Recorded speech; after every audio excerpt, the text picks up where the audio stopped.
We live in the wealthiest country in the world, you and I, Americans. Welcome to people who are watching from all around the world, listening from all around the world. But let me just say, as an American, I am grateful for our country and the opportunity for prosperity. I still think it's the greatest place in the world to live and pursue your dreams. But wealthy is a very interesting word. You know, we've talked a lot about wealthiness. You know, is it all about income? Is it all about money? Is it also relationships and purpose and work? Is it also being wealthy relationally and wealthy professionally, in that we have a sense that we are so rewarded at work? The reward of work can make us feel wealthy. I absolutely believe that. But let's break this down. I've got an interesting article here. What is wealthy in 2023? And there are 5 numbers we're going to walk through. And this is fascinating. Where do you stand on this? Now, this is important not to create a sense of keeping up with the Joneses, but this is also to put in perspective how good you're doing or how much better you would like to be doing. Okay? That's why I'm doing this. This is not a comparison game. It's how am I doing? Am I doing really well? Probably you are compared to the rest of the world. Okay? But you might say, I'm not doing as well as I would like. So let's look at this. First, and Alex, I get killed on social media when I say people are making plenty of money right now. They're like, you're out of touch. Rah, rah, rah, rah, rah. And meanwhile, you know, they're up to their eyeballs in credit card debt and student loan debt, you know, driving around massive car payments. I'm not out of touch. Ask me how many car payments I have, Alex. 0. By the way, the team knows this. So I have a car. By the way, it's a 2013. It's a 2013 Mercedes.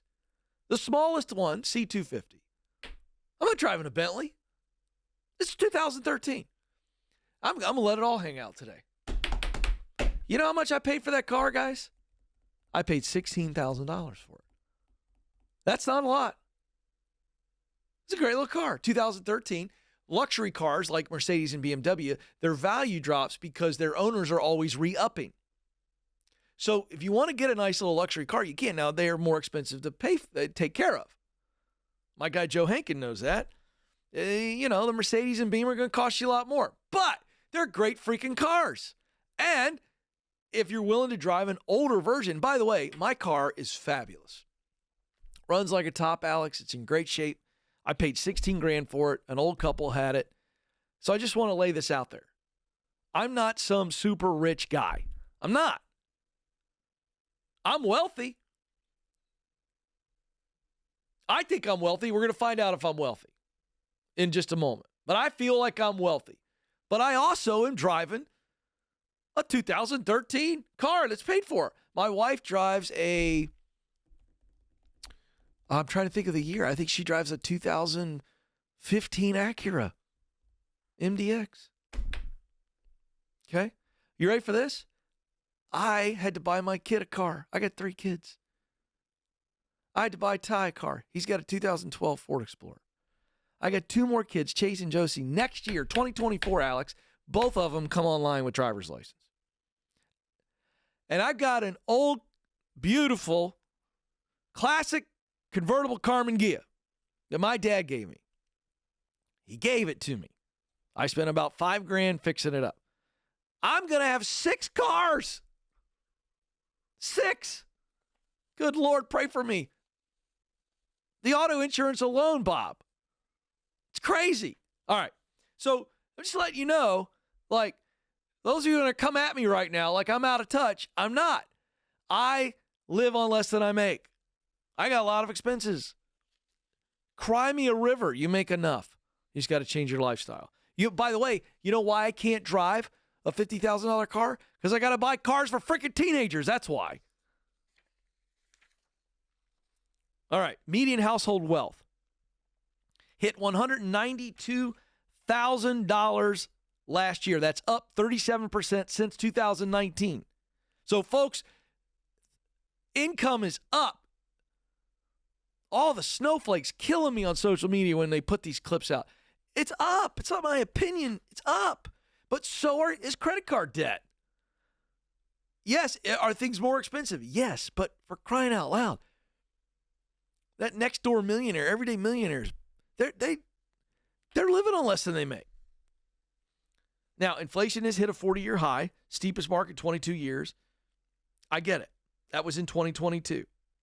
It has abated a little bit in 2023. In a recent survey of 2,000 Americans by LendingTree, 59% said they do not believe they will ever become wealthy.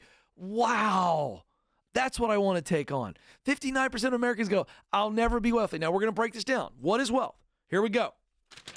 5 numbers that define wealth in 2023. First, $2.6 million. Write it down. $2.6 million.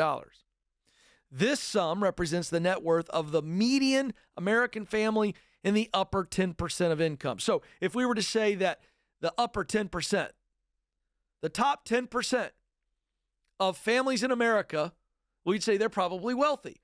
So what is it? Their net worth, the median net worth is $2.6 million. All right, next, $483,000. That's our next number, number 2. This is how much Americans believe they would need to earn in a year to be rich. $483,000. That's what Americans say. If I make $483,000 this year, I'm rich. Does that number surprise anybody? Very random, 483,000. Like, why not round it up to 485? You know? I mean, it's so random. But this number, $483,000, is 6 times the $75,000 average salary earned by full-time workers. Now, that was the average in 2021. Now, these numbers have bumped up a little bit, but they're in close enough range. 72% of Americans said they feel financially insecure because of lingering inflation. And they think, I got to make more money. If I could get to 483, I'm sitting pretty. By the way, very few people ever sniff that number. Next number, $2.2 million. This is how much net worth an American needs to be considered wealthy, according to Charles Schwab. It's an annual survey. You expect it to go up a little bit every year, but you'd be wrong. Back in 2020, 2.6 million was the number that Americans said they needed. That net worth. So 2.6 meaning I have assets equaling 2.6 million. Okay? That's what people are saying. If I have 2.6 million, retirement accounts, a house, whatever, then I'm considered wealthy. Next number, 560,000. This is the average net worth of Americans who actually feel wealthy.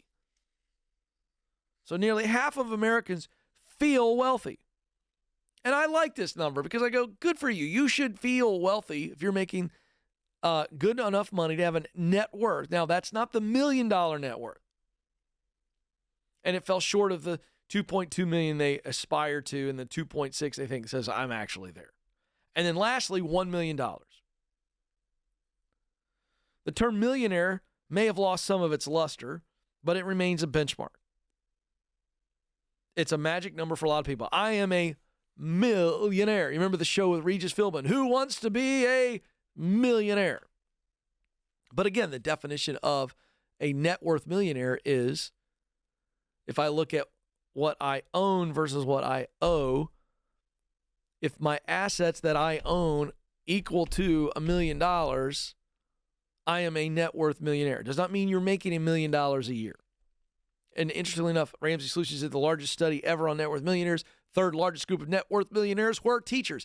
The median income for teachers in the United States is now $63,000. It can be done. So why do I share this? We're talking about money. And I want you to know what other people think is wealthy. But I'm going to tell you something right now. Wherever you fall in those 5 numbers, I promise you, you can be wealthy whether you hit those numbers or not.